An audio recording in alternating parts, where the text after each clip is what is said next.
আসসালামু আলাইকুম, কেমন আছেন আপনারা? আদিরাজ কিচেনে আপনাদের সবাইকে জানাই স্বাগত। আজকে বানাবো তালের আতা পিঠা। খুবই ইউনিক একটি রেসিপি, আর দেখতে হয় অসম্ভব সুন্দর, আর খেতে হয় খুবই মজার। তো চলুন শুরু করি। গ্যাসের ওপরে একটি কড়াই বসিয়ে দিয়েছি, তার মধ্যে দিয়ে দিচ্ছি একটা কোরানো নারিকেল। গ্যাসের ফ্লেমটা একেবারে মিডিয়াম করা আছে। গ্যাসের ফ্লেমটা মিডিয়ামে রেখে আমি নারিকেলটাকে দিয়ে দিলাম, 2 মিনিট মতো ভেজে নিচ্ছি। 2 মিনিট ভাজা হয়ে গেছে। এরপর দিয়ে দিচ্ছি 70 গ্রাম আখের গুড়। আপনারা চাইলে খেজুর গুঁড়ো দিতে পারবেন। আখের গুড় দিয়ে দিলাম, বা চিনিও দিতে পারেন। দিয়ে খুব ভালো করে মিশিয়ে নিচ্ছি। মিডিয়াম ফ্লেমে আমি একটা পুর বানিয়ে নেব।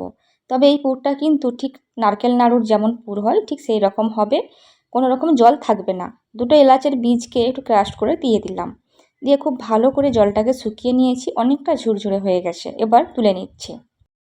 আবারও একটা গ্যাসের উপরে কড়াই বসিয়ে দিয়েছি, আর তার মধ্যে দিয়ে দিচ্ছি হাফ কাপ তালের পাল্প।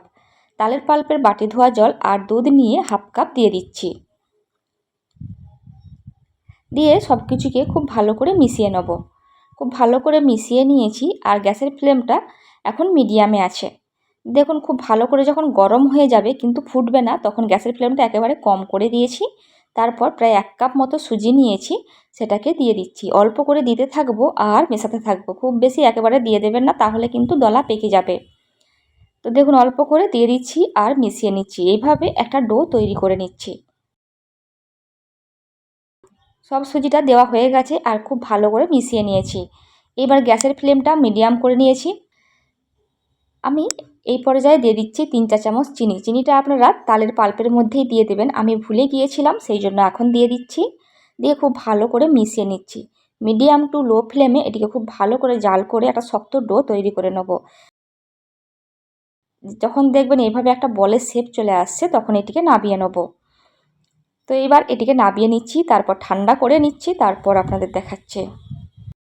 এরপর যে নারকেলের পুরটা বানিয়ে রেখেছিলাম সেখান থেকে অল্প একটু করে নিয়ে একটা ছোট ছোট বল তৈরি করে নিতে হবে। এই বলটা কিন্তু আপনারা 2 থেকে 3 জন মিলে করলে খুব ভালো হয়। একা একা করলে কিন্তু অনেকটা সময় লেগে যাবে। আমি কিন্তু একাই করেছিলাম, বাট আমার অনেকটা সময় লেগে গিয়েছিল। তো এইভাবে ছোট ছোট বল তৈরি করে নিচ্ছি। বলের সাইজ কিন্তু কাঁচের গুলির থেকেও ছোট হবে। দেখুন, দেখেই বুঝতে পারছেন কতটা সুন্দর লাগছে দেখতে। এরপর যে খামিরটা বানিয়ে রেখেছিলাম সেটিকে একটু মেখে নিচ্ছি। অনেকটাই ঠান্ডা হয়ে গেছে, এবার একটু মেখে নিচ্ছি। যদি মনে হয় যে একটু নরম লাগছে, তাহলে ওপর থেকে এভাবে একটু চালের গুঁড়ো দিতে পারেন, তাহলে সুন্দরভাবে এটাকে মেখে নেওয়া যাবে আর ডোটাও ঠিকঠাক হয়ে যাবে। তো চালের গুঁড়ো দিয়ে খুব ভালো করে এটাকে মেখে নিচ্ছি। আপনারা দেখতেই পাচ্ছেন যে কতটা সুন্দরভাবে ডোটা তৈরি হয়েছে। এবার এই ডো থেকে অল্প একটু ডো নিয়ে নিচ্ছি, হাতের মধ্যে অল্প একটু নিচ্ছি। তারপর এভাবে একটু গোল করে শেপ দিয়ে নিচ্ছি, তারপর হাত দিয়ে চ্যাপ্টা করে নিলাম। তার মধ্যে একটি করে নারকেলের পুর দিয়ে দিচ্ছি। দিয়ে আবারও এটিকে একটা বলের শেপ দিয়ে নিচ্ছি। আর এর সাইজটা কিন্তু কাঁচের গুলির মতোই হবে, তার থেকে বেশি বড় করা যাবে না। তো দেখুন কতটা সুন্দর লাগছে। এইভাবে আবারও একটা বানিয়ে নিচ্ছি। আবারও সেমভাবে একটু চ্যাপ্টা করে দিলাম, তার মধ্যে দিয়ে দিচ্ছি একটি করে নারকেলের পুর। তারপরে আবারও এটিকে একটা বলের শেপ দিয়ে নিচ্ছি। এইভাবে সবগুলিকে বানিয়ে নিতে হবে। সবগুলিকে আমি বানিয়ে নিচ্ছি, তারপর আপনাদের দেখিয়ে দিচ্ছি।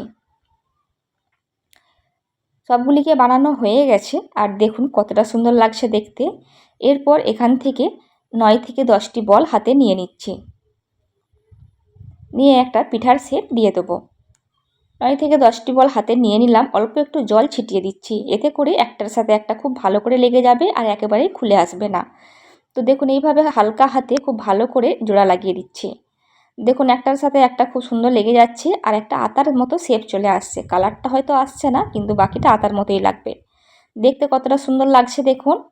এই ধরনের আরও নতুন রেসিপি পেতে আপনারা ইউটিউব থেকে দেখে থাকলে আমার চ্যানেলটি সাবস্ক্রাইব করতে পারেন, আর ফেসবুক থেকে দেখে থাকলে আমার পেজটিকে ফলো করতে পারেন।